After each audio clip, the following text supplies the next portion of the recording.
Hey everyone, so today we're going to go ahead and start looking at how to make Wingbat from scratch. So this set of video tutorials are going to run in parallel to the written tutorials on the Molly Plays Games website, which you can find here. And basically what I'm going to do in the videos is go over everything that's contained in the written tutorials at a much faster pace, so there'd be some expectation that you're a little bit more familiar with Unity, or you've at least loaded it up and had a look around. We're still not going to get into any coding in the first part, but if you are finding that you don't understand some of the concepts, I'd encourage you to come and have a look at this text version of the tutorial as well, which contains everything we're going to cover in more depth. So, with that out of the way, let's make a start. So we'll go to Unity, and the first thing that's worth doing in order to set up a good working scene is make sure you go up to File and save the current scene when you first start your new project. And I've already done that, and I've saved it as cave. So this is our cave scene, and this is the only scene we're going to need for Wingbat. And then in addition to that, it's worth setting up these folders early. So we've got meshes, prefabs, scenes, scripts, sounds, and textures. And to add a folder, we can just right-click in the assets area, create folder. And we'll use these folders to keep our project organized. Okay, so beyond that, the first thing we're going to do is we're going to change our build settings to use one of the mobile platforms. And the main reason we're going to do that early on is just so that we can work with an aspect ratio that's closer to our target platform.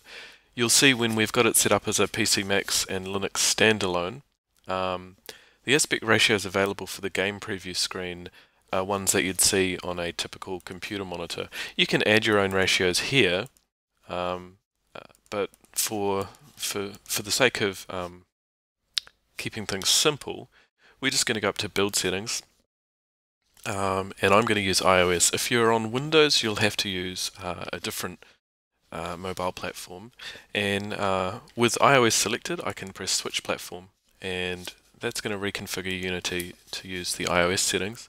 And from here now you'll see that we can pick an aspect ratio of one of our target devices. So let's use the iPhone 5 tool for now. And now we'll use the iPhone 4 tool, which is a bit wider. As there's still a lot of these devices around with this aspect ratio if you're developing for iOS. Okay, so we've got our basic setup. We're going to add the first game object now. The first one we're actually going to add is a directional light. And the reason we're going to do that is so that as we add other objects into our scene, we can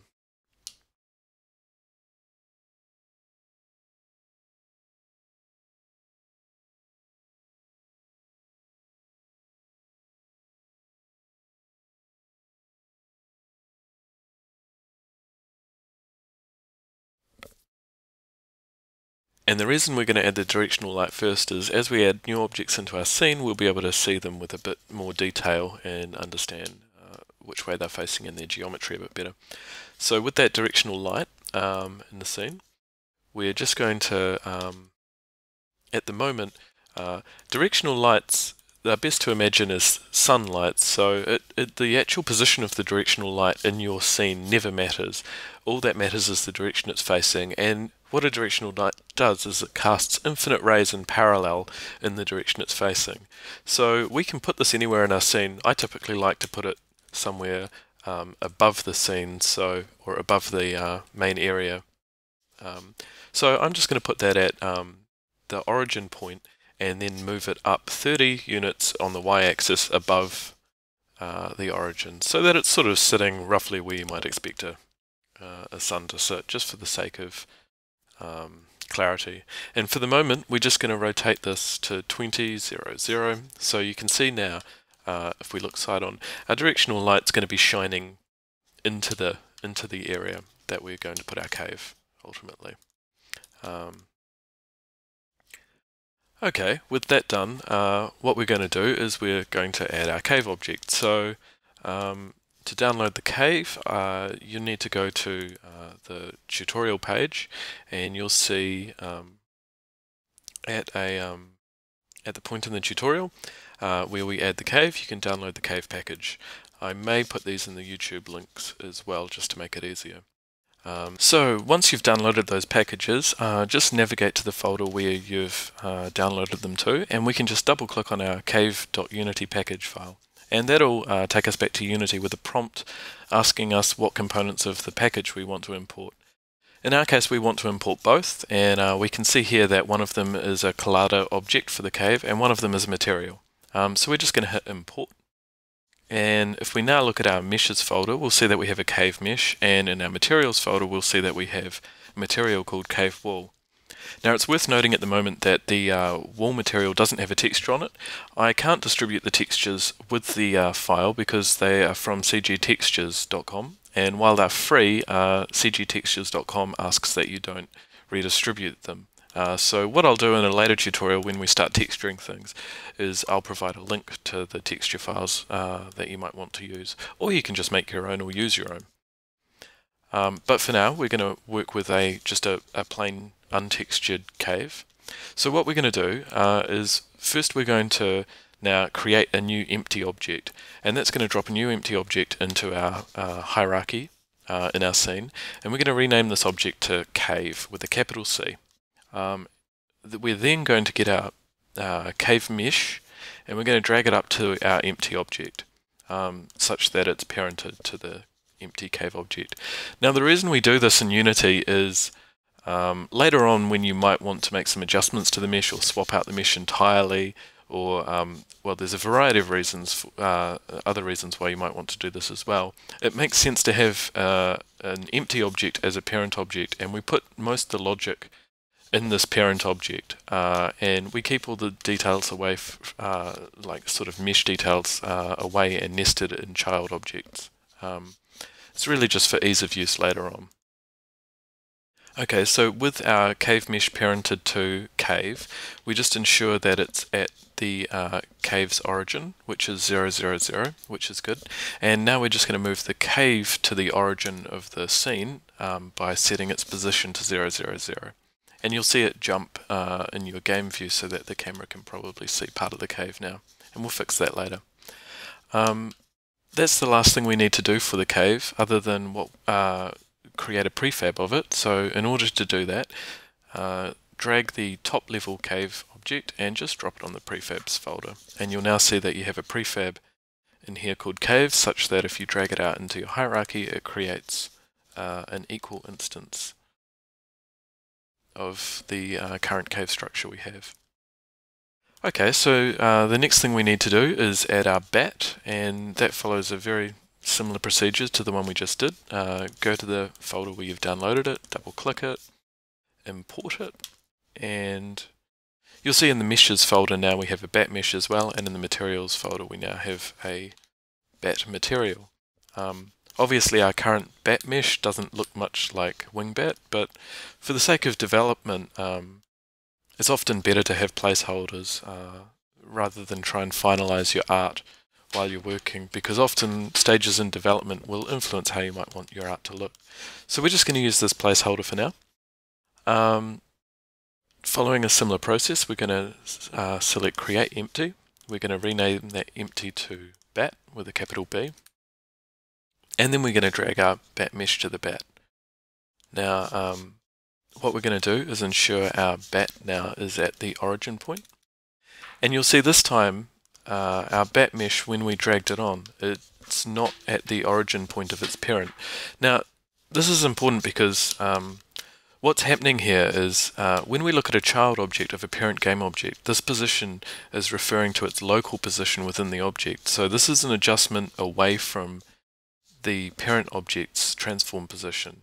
For example, if we set this to 5, 0, 0, what we're saying here is that our bat mesh is now 5 units along the x-axis from its parent object, such that if we now rotated the bat parent object around the y, rather than seeing our mesh sort of rotating on the spot, we see it moving around in a circle, which is not the behavior we want.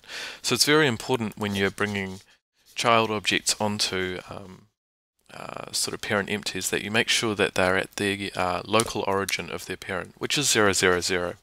And now you'll see if we rotate that, it rotates on the spot. Okay, so with that said, we now just need to move Wingbat to a more appropriate position where the bat, where he would start at the beginning of a game, and that's going to be halfway up our cave at y equals 5, and then we're just going to need to rotate him because currently he's facing into the cave here. So we're just going to rotate him on the y-axis 90 degrees. Oh, not the cave. Just select the bat and rotate him 90 degrees. Okay, and so now we see that he's looking down the length of the cave in the direction that we want him to be flying. With that done, we're just going to make a prefab of the bat in the same way we did with the cave. So we're going to grab the top bat object and drag it into our prefabs folder. And now we have two prefabs in there, one for the bat, one for the cave. So at this point, we now need to set up the camera. At the moment, our camera's at the origin point. What we're going to do is we're going to first move it back, and we're going to move it back by 30 units. And so we're going to set its Z value to -30. We'll then move it up by 5 units along the y-axis. So now it is, as we did earlier, we know our cave is 10 units tall, and so now it's halfway up the cave. And the final adjustment we're going to make is we're going to set the field of view to 22 degrees. Now, you can see when we look at the side on now that the camera's view just clips the top and bottom of the cave and fills our view.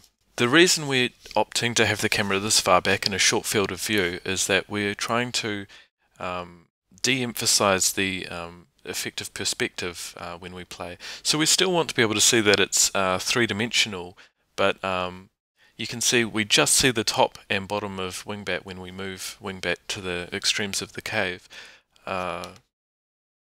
If we instead had the camera much closer and had a wider field of view, you can see we get the same information and we can still see Wingbat at the top and bottom of the cave, but it becomes much harder for the player to differentiate or to understand when they're actually going to hit the floor or the ceiling.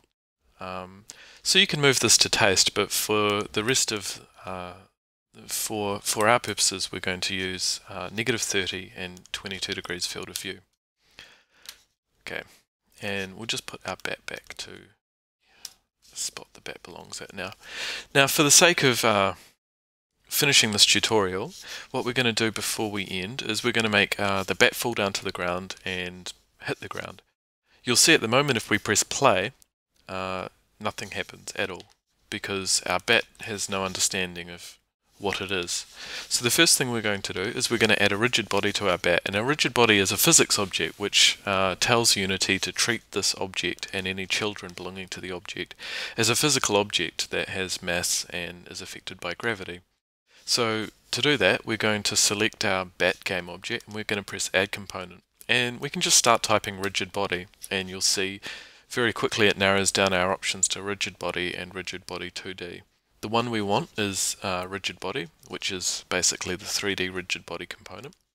And so we're going to click that and add it, and you'll notice as soon as we hit play now, Wingbat falls through the floor. So that's a good start.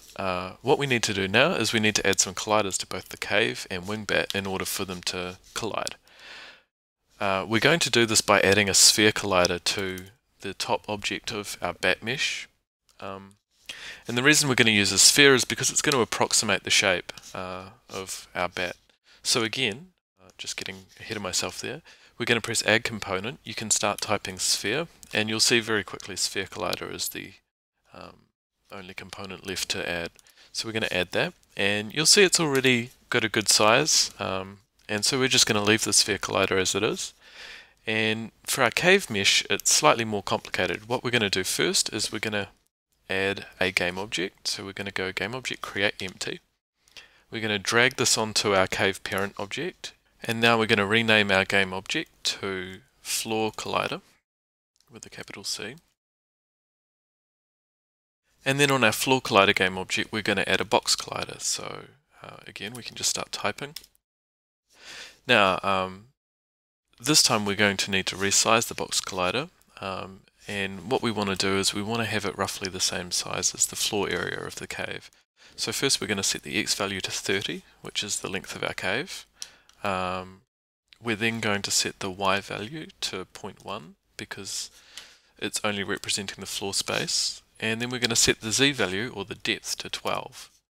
And you can see now that it's about the right size, it's just in the wrong place. So what we're going to do is first set the it to the origin of the cave.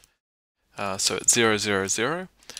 And now you'll see that it's sort of perfectly lined up with the floor and approximates the area where Wingbat would hit the cave, remembering that Wingbat will only ever move on sort of this plane through the middle of the floor anyway. Now, we could just set the collider to a mesh collider and use this entire cave mesh, but for mobile computing particularly, this is a lot less CPU expensive, and that's important for mobile gaming for a couple of reasons. One being the performance in terms of the frame rate that the player is experiencing while they play the game, and secondly, the more computation you have, the quicker you're going to consume the device's battery, which mobile gamers don't enjoy at all. Okay, so now if we run the game, you'll see that when we hit play, the bat falls down and lands on the ground. And we're going to leave the tutorial there today, save for making sure that we update both our prefabs because we've made changes to them. So you'll notice at the moment, if we were to add another cave prefab to our scene, that cave would have the cave mesh child, but not the floor collider child. And the reason for that is that we haven't updated our prefab. So in order to do that, select the cave parent object and we just hit apply. And you'll see when we do that, that the floor collider goes blue as well, indicating that all parts of the game object are now part of the prefab. And we need to do the same with our bat game object because when we created our bat prefab, it didn't have the rigid body and sphere collider on it. So we'll just go ahead and select the bat and hit apply as well. And that concludes everything we're going to do in part 1. In the next part, we're going to look at adding some basic logic in the form of some C# scripting to our bat in order to let him flap. And we'll probably cover a couple of other things as well. So we'll see you shortly.